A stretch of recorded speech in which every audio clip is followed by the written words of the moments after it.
ஜவஹர்லால் நேரு பிரதமராக இருந்த சமயம் அவர் ஒரு தடவை சென்னைக்கு வந்திருக்கிறார். இங்கே சில முக்கிய நிகழ்ச்சிகளில் கலந்துக்கிறதுக்காக வந்திருந்தார்.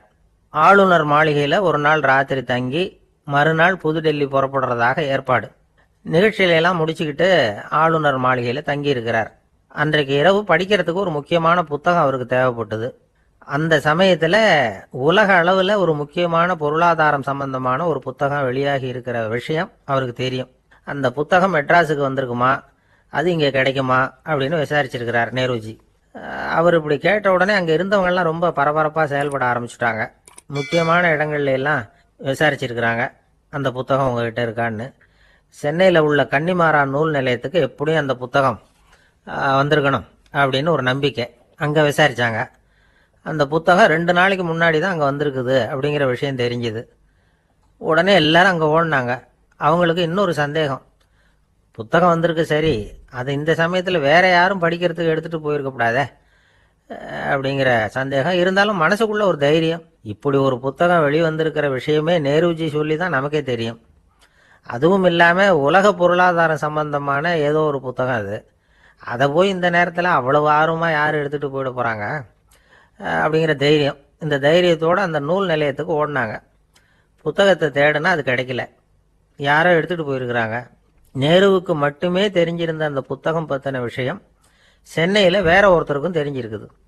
உடனே எல்லாரும் பரபரப்பாக அந்த அதுக்குன்னு இருக்கிற ரிஜிஸ்டர் இருக்குல்ல, பதிவேடு, அதை புரட்டி பார்க்குறாங்க யார் எடுத்துகிட்டு போகிறாங்கன்னு தெரிஞ்சுக்கிறதுக்காக. எடுத்துகிட்டு போனவங்க அதில் கையெழுத்து போட்டிருப்பாங்கல்ல, அதை பார்த்து யாருன்னு தெரிஞ்சுக்கலாம் அப்படிங்கிறதுக்காக தான் அதை புரட்டுறாங்க. அதோ அந்த புத்தகத்தோட பேர் பக்கத்தில் அதை எடுத்துக்கிட்டு போனவங்க கையெழுத்து உத்து பார்க்குறாங்க எல்லாரும்.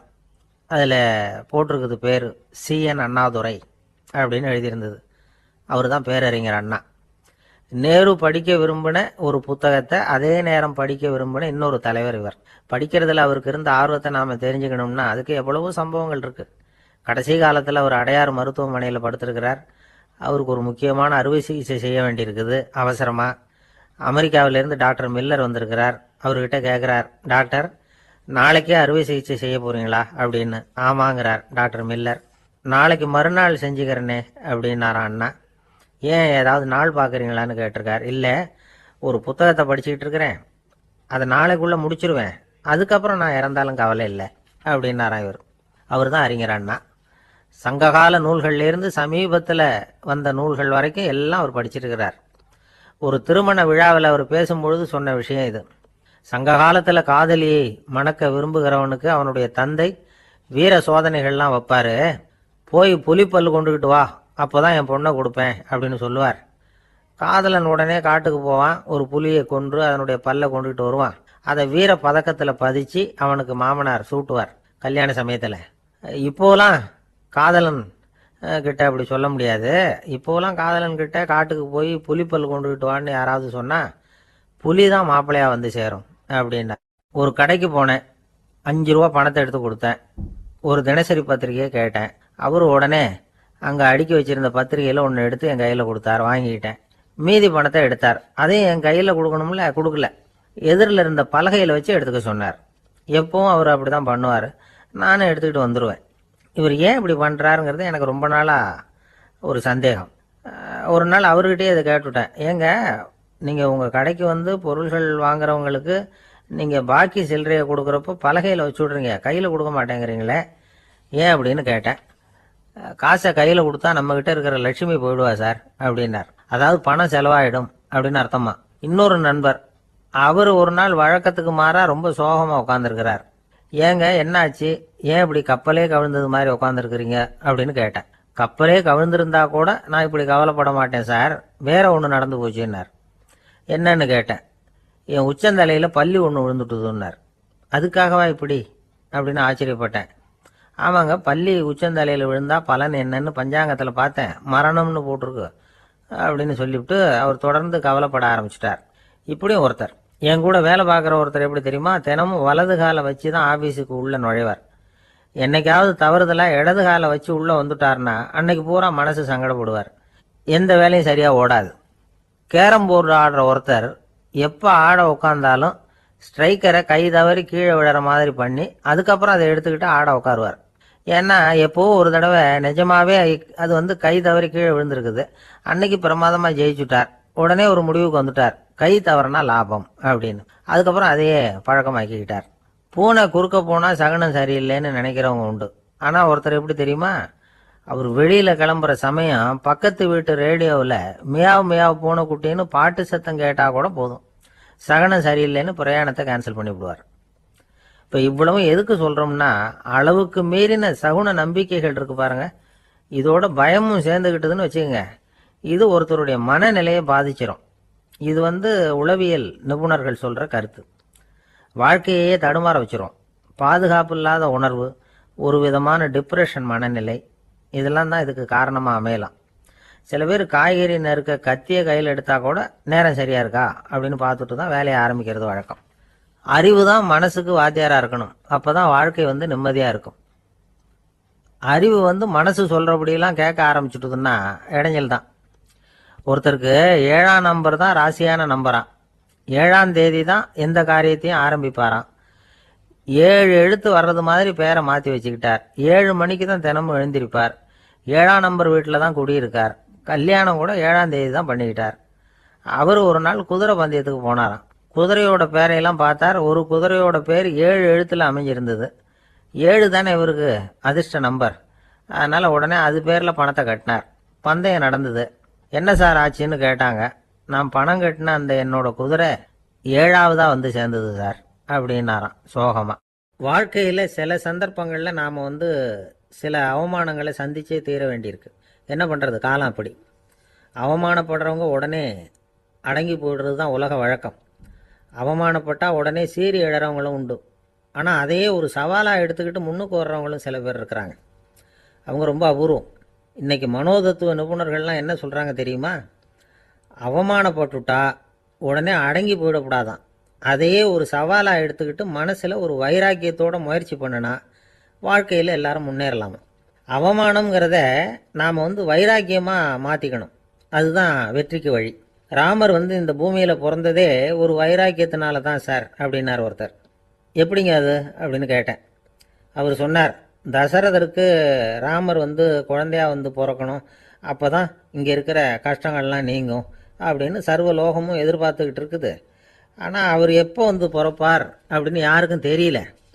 அந்த காரியம் சீக்கிரம் நடக்கணுமே, அதுக்கு என்ன பண்ணுறது. நாரதர் வந்தார் ஒரு நாள் தசரதரை தேடி. தசரதா, உனக்கு ஒரு செய்தி தெரியுமான்னு ஆரம்பித்தார். அவர் எப்பவும் இப்படித்தானே ஆரம்பிக்கிறது வழக்கம். என்ன விஷயம்னு கேட்டார் தசரதர்.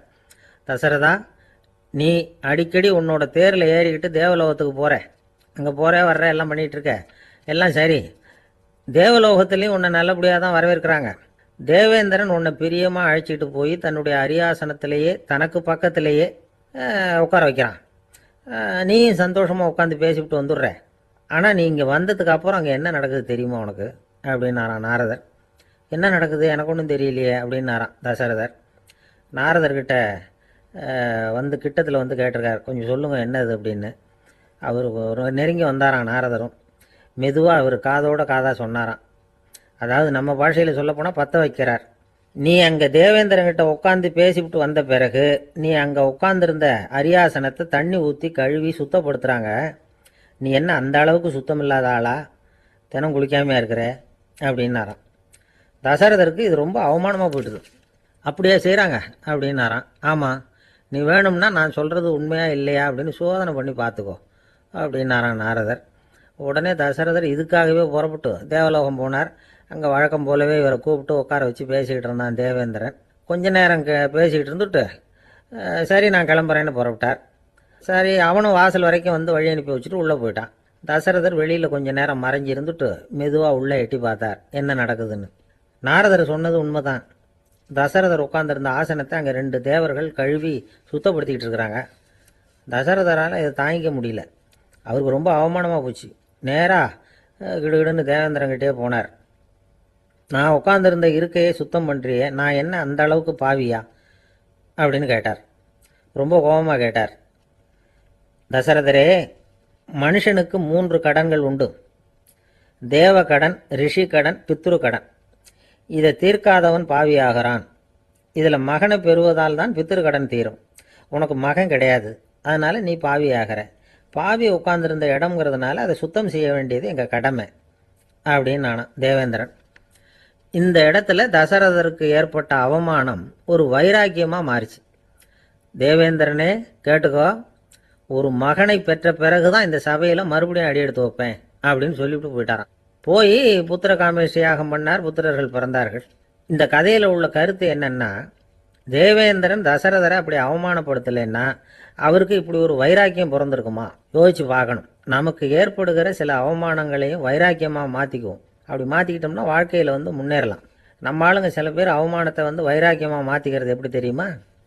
நம்மகிட்ட ஒரு பையன் சொன்னான், எங்கள் அப்பா என்னை எல்லாருக்கும் முன்னாடி வச்சு திட்டிவிட்டார், பொறுப்பு இல்லாமல் ஊர் சுற்றுறேன்னு சொல்லி அவமானப்படுத்தி விட்டார்.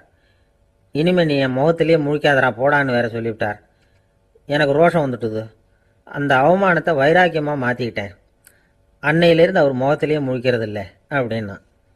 அப்படியான்னு கேட்டோம். ஆமாங்க, அவர் வீட்டில் இல்லாத நேரமாக பார்த்து உள்ள சமையல் கட்டுக்கு போய் சாப்பிட்டுட்டு நைஸாக வெளியில் வந்துடுவேன் அப்படிங்கிறான். அவர் ஒரு பெரிய குடும்பத்தில் பிறந்தவர். இருக்கிற சொத்துக்கள் எல்லாத்தையும் வாரி வழங்கிவிட்டு காட்டுக்கு புறப்பட்டார் தவம் செய்யறதுக்காக. இருந்தது ஊராவும் கொடுத்துட்டார். இனிமே எதுவுமே இல்லை கொடுக்கறதுக்கு. அப்போ கடைசியா ஒருத்தன் கையை நீட்டினானா, ஐயா ஏதாவது கொடுங்கன்னு இருக்கான். அவர் பார்த்தார், கட்டி இருக்கிற வேட்டியை தவிர வேற எதுவுமே இல்லை. 8 முழம் பட்டு வேட்டி ஜரிகை கரையோட இருக்குது. கடைசியா அதை தான் எடுத்துக்கிட்டு அவர் புறப்பட்டு இருக்கார். அவர் பார்த்தார், எதிரில் அவன் பருதாம நின்றுட்டு இருக்கிறான். அந்த 8 முழ வேட்டியை 2ஆ கிழிச்சார். 4 முழத்தை அவங்ககிட்ட கொடுத்தாரு. மீதி 4 முழத்தை தன்னுடைய இடுப்புல கட்டிக்கிட்டு அவர் காட்டுக்கு போயிட்டார். இவன் என்ன பண்ணான் தெரியுமா? கையில கிடைச்ச 4 முழத்தை எடுத்துக்கிட்டு கடை வீதிக்கு போனான். பழைய பட்டு வேட்டி ஜரிகை இதெல்லாம் விலைக்கு வாங்குற வணிகர் ஒருத்தர் இருக்கார். அவர்கிட்ட போனான். இதை விலைக்கு எடுத்துக்கிறீங்களா அப்படின்னு கேட்டிருக்கான். அவர் வாங்கி பார்த்திருக்காரு. ஆஹா, இது ரொம்ப அருமையான வேட்டி, விலை உயர்ந்த ஜரிகை, இது ஏது உனக்கு அப்படின்னு கேட்டாரான். அவன் நடந்தது சொல்லியிருக்கான். அப்படின்னா ஒண்ணு செய்ய, இந்த வேட்டியோட இன்னொரு பாதியையும் மெதுவாக வாங்கிட்டு வந்துரு, உனக்கு நிறைய பணம் தர்றேன் அப்படின்னாரான் அந்த வணிகர். இவன் கொஞ்சம் யோசனை பண்ணி பார்த்தான். கொஞ்சம் இருங்கட்ட வந்துடுறேன் அப்படின்னு சொல்லிவிட்டு நேரா காட்டுக்கு போனான். அவர் எங்க இருக்காருன்னு தேடி கண்டுபிடிச்சான். அவரு ஒரு இடத்துல தவக்கோலத்துல இருக்கிறார். கட்டியிருந்த இடவேட்டியும் அவர் அறியாமல் நழுவி கீழே விழுந்து கிடக்குது. இவனுக்கு ரொம்ப வசதியா போச்சு. அவரை கேட்க வேண்டிய அவசியமே இல்லை. மெதுவா சத்தம் போடாம அடி மேல அடி வச்சு நெருங்கினான். அவர் கண்ணை மூடிக்கிட்டு அவர் பாட்டு நின்றுட்டு இருக்கிறார். இவன் மெதுவா போய் கீழே கிடந்த அந்த துணியை எடுத்துக்கிட்டு சத்தம் போடாம திரும்பி நடந்தான். ஒரு 2-3 அடி எடுத்து வச்சிருப்பான். அப்படி ஓட ஆரம்பிக்கிற சமயத்துல அவன் காலில் கீழே கிடந்த முள்ளு ஒண்ணு நறுப்புன்னு தைச்சு விட்டுது. வலி தாங்க முடியாம அம்மான்னு கத்திருக்கான். இந்த சத்தத்தினால கண்ணை மூடி நின்றுட்டு இருந்த அவரோட தவம் கலைஞ்சது. மெல்ல கண்ணை திறந்து பார்க்கிறார். தன் இடையில இருந்த வேட்டி அவன் கையில இருக்கு. இப்ப அவர் நினைக்கிறார், என்ன நினைக்கிறாருன்னா, இந்த வேட்டி மீது நான் வைத்த ஆசை அல்லவா அவனை திருடனாக ஆக்கி விட்டது அப்படின்னு நினைச்சாராம். இந்த வேட்டி மேல நாம வச்ச ஆசை அவனை திருடும்படி ஆகிவிட்டது அப்படின்னு நினைச்சாராம். இது எப்பேற்பட்ட மனநிலை அப்படிங்கிறத கொஞ்சம் யோசனை பண்ணி பாருங்க. தான் ஒரு பொருள் மேல வச்ச பற்று இன்னொரு மனிதன் திருடனாக ஆகிறதுக்கு காரணம் ஆயிட்டதுன்னு நினைக்கிறார். அப்படி நினைச்ச அந்த பெரியவர் யார் தெரியுமா? அவர் தான் மகாவீரர். இழந்துட்டேங்கிறிய, நீ என்னத்தை கொண்டுகிட்டு வந்த எங்க இழந்துடுறதுக்கு? நீ என்னத்தை உண்டாக்குன இது அழிஞ்சுட்டுதுன்னு சொல்றதுக்கு? இதுதான் அவருடைய சிந்தனை. இன்றைக்கு நம்ம சிந்தனையெல்லாம் வேற மாதிரி இருக்குது. ஒருத்தன் நடுத்தருவில் உட்காந்து அழுதுகிட்டு இருந்தான். அந்த வழியா வந்தவர் ஒருத்தர், ஏன்பா அழறேன்னு கேட்டாராம். 5 ரூபா சார், இந்த இடத்துல விழுந்துட்டுது, ரொம்ப நேரமா தேடுறேன், கிடைக்காது போல இருக்கு அப்படின்னு சொல்லிட்டு அழறான். எப்ப தொலைஞ்சதுன்னு கேட்டாராம் அவரு. அது எனக்கு தெரியாது சார், பணத்தை தொலைச்சவன் தேடி பார்த்துட்டு போயிட்டான், நான் அவனுக்கு பின்னாடி தேட வந்தவன் அப்படின்னு நானா. இவன் ஒரு ஊர்ல ஒரு கோயில் இருந்தது. ரொம்ப பழைய கோயில். உள்ள போறதுக்கே பயமா இருக்கும். எந்த நேரத்துல இடிஞ்சு விழுந்துருமோ அப்படிங்கிற பயம். அப்படி இருந்ததுனால யாரும் துணிஞ்சு சாமி கும்பிடுறதுக்கு அங்க போறதில்ல. கோயிலுக்கு வர்ற கூட்டம் கொஞ்சம் கொஞ்சமா குறைய ஆரம்பிச்சுட்டுது. கோயில் நிர்வாகிகள் எல்லாரும் கூடி உட்காந்து பேசினாங்க. என்ன பண்ணலாம்னு யோசனை பண்ணாங்க. எந்த இடம் மோசமா இருக்கோ அந்த இடத்த பழுது பார்த்தாங்க. அங்க எங்க வர்ணத்தை பூசி கொஞ்சம் அழகுபடுத்தி பார்த்தாங்க. ஏதோ இந்த ஊர்ல கோயில்னு ஒண்ணு இருக்கு, அது மக்களுக்கு தெரியணும் அப்படிங்கிறதுக்காகத்தான் அப்படிலாம் பண்ணாங்க. இருந்தாலும் கோவில் இருக்கிற நிலைமை மக்களுக்கு தெரியும், அதனால அங்க வர்றது குறைச்சிக்கிட்டாங்க அவங்க. ஒரு கட்டத்துல யாருமே வர்றதில்ல, நிலைமை அந்த அளவுக்கு ஆயிட்டுது. மறுபடியும் கோவில் நிர்வாகிகள் கூட்டம் நடந்தது. இந்த கூட்டம் கூட கோயிலுக்கு உள்ள நடக்கல, இடிஞ்சு விழுந்துருவோங்கிற பயம். அதனால வெளியில தான் உட்காந்து கூட்டத்தை நடத்தினாங்க. ஏன்னா உள்ள போறதுக்கு அவங்களுக்கும் துணிச்சல் கிடையாது, எந்த நேரமும் விழுந்துரும் போல இருந்தது. அது வழியா போறவங்க கூட வேகமா அந்த இடத்தை கடந்து போக ஆரம்பிச்சுட்டாங்க. கோவில் நிர்வாகிகள் வெளியில உட்கார்ந்து கூட்டம் போட்டாங்க இல்லையா, அந்த கூட்டத்துல 4 தீர்மானங்களை நிறைவேற்றினாங்க. அது என்ன 4 தீர்மானம்னா, முதல் தீர்மானம், இந்த கோவிலை இடிப்பது அப்படிங்கிற முடிவை இந்த கமிட்டி மிகவும் வருத்தத்துடன் ஏற்றுக்கொள்ளுகிறது அப்படின்னு நிறைவேற்றினாங்க. இதுக்கு பதிலா இன்னொரு கோவிலை உடனடியாக கட்டி முடிச்சுடணுங்கிறது 2வது தீர்மானம். 3வது தீர்மானம் என்ன தெரியுமா, பழைய கோவிலின் கதவுகள், அதிலிருந்து பிரிச்சு எடுக்கிற செங்கல், இதையே புது கோவில் கட்டுவதற்கு பயன்படுத்திக் கொள்ள வேண்டியது. பழைய கோவில் இருந்த மாதிரியே அதே வடிவத்துல புது கோவிலையும் கட்ட வேண்டியது. பழைய கோவிலின் அஸ்திவாரத்தை அப்படியே வச்சுக்கிட்டு அதுக்கு மேல நாம கோயிலை கட்டிக்க வேண்டியது. இதுதான் 3வது தீர்மானம். இதையும் கமிட்டி முழு மனசோட ஏத்துக்கிட்டது. இது வரைக்கும் சரி. இப்ப அந்த கமிட்டி 4வதா ஒரு முக்கியமான தீர்மானத்தை கொண்டுகிட்டு வந்து அதையும் ஏகமனதா நிறைவேற்றி விட்டது. அது என்ன தீர்மானம்னா, புதிய கோவில் கட்டி முடிக்கிற வரைக்கும் பழைய கோவிலை இடிக்கிறதில்லை அப்படிங்கிற தீர்மானம். எப்படி இருக்குது பாருங்க இது. பழசை இடிக்காத வரையில அதே இடத்துல புதுசா எப்படி கட்ட முடியும்? பல விஷயங்கள்ல நாம நடந்துகிற முறையும் இப்படிதான் இருக்குதான். வாழ்க்கையில முன்னேறணும்னு ஆசைப்படுவோம், அதே நேரத்துல அந்த முன்னேற்றத்துக்கு எது தடையா இருக்கோ அதை விட்டு விடுறதுக்கும் மனசு வராது. வெளிநாட்டுல ஒரு பெரிய விருந்து நடந்துகிட்டு இருந்துதான். எல்லாரும் மது கோப்பையும் கையுமா அலைஞ்சுகிட்டு இருக்கிறாங்க. ஒருத்தர் மட்டும் கையில எதுவும் இல்லாம ரொம்ப நல்ல பிள்ளையா சாதுவா ஒரு ஓரமா தனியா உட்கார்ந்து இருக்கிறார். அவர்கிட்ட நெருங்கி வாங்க மது சாப்பிடலாம் அப்படின்னு கூப்பிட்டாங்களாம். என்ன வற்புறுத்தாதீங்க, நான் என் மனசுக்குள்ள உறுதியா தீர்மானம் பண்ணிவிட்டேன் அப்படின்னாராம். என்ன தீர்மானம் பண்ணிருக்கீங்க அப்படின்னு கேட்டிருக்காங்க. ஏற்கனவே முழு போதையில இருக்கும் பொழுது மறுபடியும் மது கோப்பையை தொடறதில்லை அப்படின்னு தீர்மானம் பண்ணிருக்கேன் அப்படின்னாராம். ஒரு ஊர்ல ஒரு ஆள் இருந்தான், நிறைய பணம் சேர்த்தான். அவனுக்கு சம்பாதிக்க தெரியுமே தவிர செலவு பண்ண தெரியாது, மகா கஞ்சன். காசை கையில எடுக்கவும் மாட்டான், எடுத்தா செலவு செய்ய வேண்டியிருக்குமே. அதனால இப்படியே அவன் காலத்தை ஓட்டி விட்டான். வயசாயிட்டது.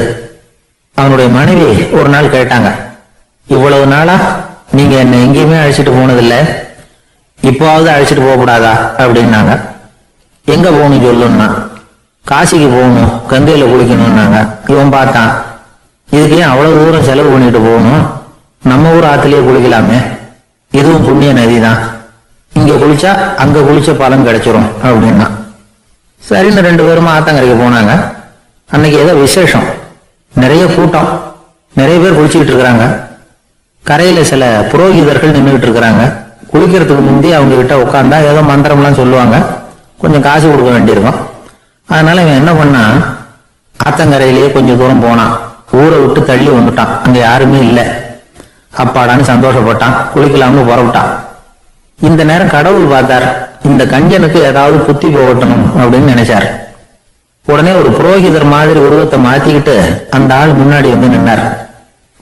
அவனுக்கு அதிர்ச்சி, இங்க யாருமே இருக்க மாட்டாங்கன்னு நினைச்சா இங்கேயுமே ஒரு ஆள் வந்துட்டாரு, என்ன பண்றதுன்னு யோசனை பண்ணான். புரோகிதர் உருவத்தில் இருந்த கடவுள் சொன்னார், இத பாருங்க, இன்னைக்கு விசேஷ நாள், நீராடுறதுக்கு முன்னாடி சுயகல்பம் பண்ணிக்கிறது ரொம்ப நல்லது அப்படின்னார். என்கிட்ட பணம் எதுவும் இல்லையேன்னா, பரவாயில்ல அப்புறமா கொடுங்க வாங்கிக்கிறேன், ஆனா ஒண்ணு, எவ்வளவு கொடுப்பீங்கிறத மட்டும் இப்பவே சொல்லி கொடுங்க அப்படின்னார். இவன் ரொம்ப யோசனை பண்ணான், ஒரு 10 பைசா தரேன் அப்படின்னா. சரின்னு ஒத்துக்கிட்டு எல்லா கிரியைகளையும் அவர் செஞ்சார். அதுக்கப்புறம் கணவனும் மனைவியும் ஆத்துல குளிச்சாங்க. அவர் போயிட்டார். கொஞ்ச நாள் கழிச்சு அவன் வீட்டுக்கு வந்தார் கடனை வசூல் பண்றதுக்கு. வாசல்ல நின்றுகிட்டு இருந்த அவன் மனைவி இவரை பார்த்ததும் தயங்க ஆரம்பிச்சாங்க. அந்த அம்மா கிட்ட விஷயத்த சொன்னார். அந்த அம்மா ஓடி போய் உள்ள இருக்கிற தன்னுடைய கணவர்கிட்ட சொன்னாங்க. அவன் யோசனை பண்ணான், இப்ப வெளியில போனா அவனுக்கு 10 காசு கொடுக்க வேண்டியிருக்கும், அதனால எனக்கு காய்ச்சல்னு அந்த ஆளுகிட்ட சொல்லிவிடு, இன்னொரு சந்தர்ப்பத்துல என்ன வந்து பார்க்க சொல்லு அப்படின்னா. அந்த அம்மா போய் சொன்னாங்க. அப்படிங்களா? அப்படின்னா அவரை நான் உடனே போய் பார்க்கணுமே அப்படின்னு உள்ள நுழைய ஆரம்பிச்சார். அவங்க மறுபடியும் இருங்க அதை வரேன்னு சொல்லிட்டு உள்ள ஓடி விஷயத்த சொன்னாங்க. இது ஏதுடா வம்பா போச்சு அப்படின்னு பார்த்தான். மனைவி கிட்டத்துல கூப்பிட்டான். இந்த பாரு, ஜன்னி கண்டு நான் இறந்து போயிட்டதா சொல்லிவிடு அப்படின்னா சொன்னாங்க. புரோகிதர் பார்த்தார். அப்படின்னா ஒரு வழியா இருந்து அவருடைய இறுதி சடங்குகளையும் நானே முடிச்சுட்டு போயிடுறேன் அப்படின்னார். உள்ள இருந்தவன் யோசனை பண்ணான், அந்த ஆடு என்ன விடமாட்டான் போல இருக்கு, அதனால ஒரு சவப்பெட்டியில என்னை வச்சு தூக்கிக்கிட்டு மயானத்துக்கு போங்க பாத்துக்கலாம் அப்படின்னா. புரோகிதரை விடுற மாதிரி இல்ல, கூடவே நடந்து போயிட்டு இருக்கிறார். அங்க இறக்கி சடங்குகளை முடிச்சுட்டு தீ வைக்கிற நேரம் பொட்டிக்குள்ள இருந்த நம்மால அலறி அடிச்சுட்டு வெளியில ஓடி வந்தான். புரோகிதர் உருவத்தில் இருந்த கடவுள் சிரிச்சார். தன்னுடைய சுய உருவத்தை காட்டினார். அதுக்கப்புறம் அவனை கூப்பிட்டு, இத பாருப்பா, ஏன் இப்படி அல்லாடுற, ஏதாவது வரம் வேணும்னா கேள்வித்தாரேன் அப்படின்னார். அவன் யோசனை பண்ணான். பகவானே, ஒரே ஒரு வரம் தான் உங்ககிட்ட கேட்கணும்னா என்ன வேணும் கேளுன்னார். அந்த 10 பைசா தட்சணையை தள்ளுபடி பண்ணா போதும் அப்படின்னா. கடவுளும் சரின்னு சொல்லிட்டு போயிட்டார். இப்படி ஒரு கதையை சுவாமி சிவானந்தர் சொல்லியிருக்கிறார். செல்வந்தர்கள் பல பேர் இப்படித்தான் இருக்கிறாங்க. தாங்களும் அனுபவிக்க மாட்டாங்க, அடுத்தவங்களுக்கும் கொடுக்க மாட்டாங்க. இது மாதிரியான கஞ்சர்களுக்கு இந்த உலகம் இல்லை, அந்த உலகம் இல்லைங்கிறார் அவர். இந்த கதையில கடவுள் கடன் வசூலுக்கு வந்தது மாதிரி நம்ம ஊர் ஆள் ஒருத்தன் இன்னொருத்தர்கிட்ட 10 பைசா கடன் கொடுத்துட்டான். திருப்பி வாங்கறதுக்கு நடையா நடக்கிறான். கடைசியா கேட்டான், நீ எப்பதான் கடனை திருப்பி தர போற, அதை முடிவா சொல்லுன்னா. வர்ற வியாழக்கிழமை கண்டிப்பா கொடுத்துருவேன் அப்படின்னு அவன். அன்னைக்கு நான் ஊர்ல இருக்க மாட்டேனே அப்படின்னு இவன். அதனால என்ன, நானும் தான் அன்னைக்கு ஊர்ல இருக்க மாட்டேன் அப்படின்னு. ராமகிருஷ்ணர் வாழ்ந்த காலத்துல நடந்த ஒரு நிகழ்ச்சி இது. அப்போ ஒரு ஓவியர் இருந்தாராம். அவருக்கு ஒரு ஆசை, ராமகிருஷ்ணர் படத்தை வரையணும், அதை அவர்கிட்டயே கொண்டுட்டு போய் காட்டி அபிப்பிராயம் கேட்கணும். இதுதான் அந்த ஓவியரின் ஆசை. உடனே ராமகிருஷ்ணர் படத்தை வரைஞ்சி முடிச்சார். அதை எடுத்துக்கிட்டு போனார். இவர் போன சமயம் அங்க ராமகிருஷ்ணர் சீடர்களோட உட்கார்ந்துருக்கிறார். விவேகானந்தர் அங்க இருக்கிறார். இந்த ஓவியர் கொண்டுகிட்டு போய் தான் வரைந்த ஓவியத்தை அவர்கிட்ட காட்டினார். ராமகிருஷ்ண பரமஹம்சரின் ஓவியத்தை ராமகிருஷ்ணர்கிட்டயே காட்டுறார். ராமகிருஷ்ணர் என்ன பண்ணார் தெரியுமா, அந்த படத்தை பார்த்தார். உடனே அது காலை தொட்டார்.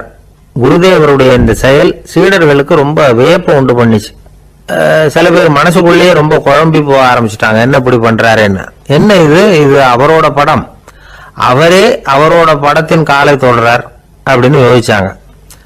சில பேர் ஒன்றும் புரியாம ஒருத்தர் பார்த்து சிரிச்சுக்கிட்டாங்க. அந்த இடத்துல சீடர்கள் மட்டும் இல்ல, சீடர் அல்லாத பல பேர் இருந்தாங்க.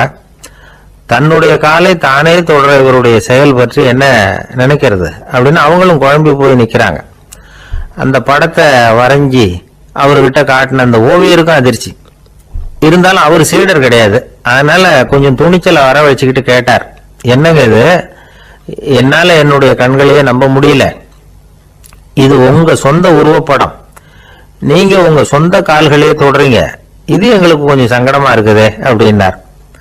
ராமகிருஷ்ணரின் கண்கள்ல ஆனந்த கண்ணீர் வழிஞ்சுதான். அவர் சொன்னாராம், இது என்னோட படம்ங்கிறது எனக்கு தெரியும், ஆனா இது என்னோட படம்ங்கிறதுனால நான் இதோட காலை தொடல, நீ என்னுடைய சமாதி நிலைய இந்த படத்துல படம் பிடிச்சி காட்டியிருக்கிற, அதனால அதோட காலை தொடறேன். சமாதி நிலையில யார் இருந்தாலும், அது என்னுடைய படமா இருந்தாலும் சரி அல்லது வேற யாருடைய படமா இருந்தாலும் சரி, படம் யாருதுங்கிறது முக்கியம் இல்லை.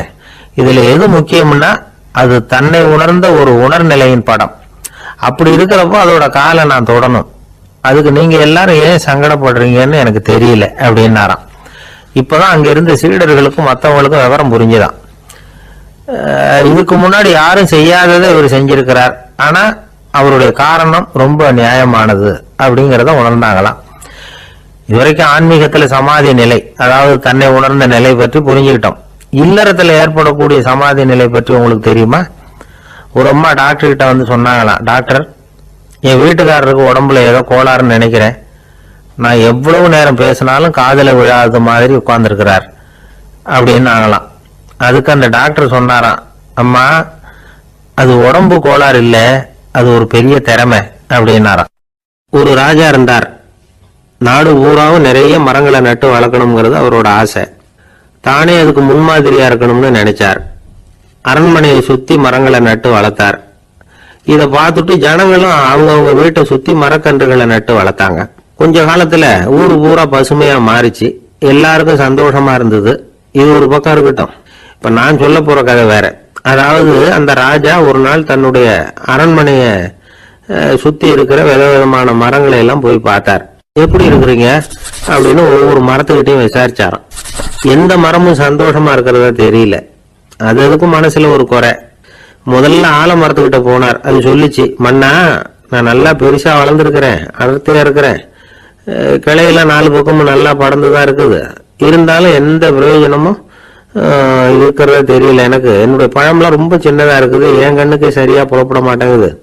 நான் இருக்கிற சைஸுக்கு என்னுடைய கிளையில இருக்கிற பழம்லாம் எவ்வளவு பெருசா இருக்கணும், அது இத்தினோண்டு இருக்கிறது எனக்கு பெரிய அவமானமா இருக்கு.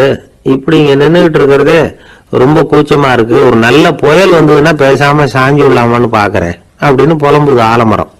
சரி இருக்கட்டும்னு நினைச்சுக்கிட்டு ராஜா அடுத்தபடியா ஒரு அத்தி மரத்துக்கிட்ட போனார். அதுவும் புலம்ப ஆரம்பிச்சுட்டுது.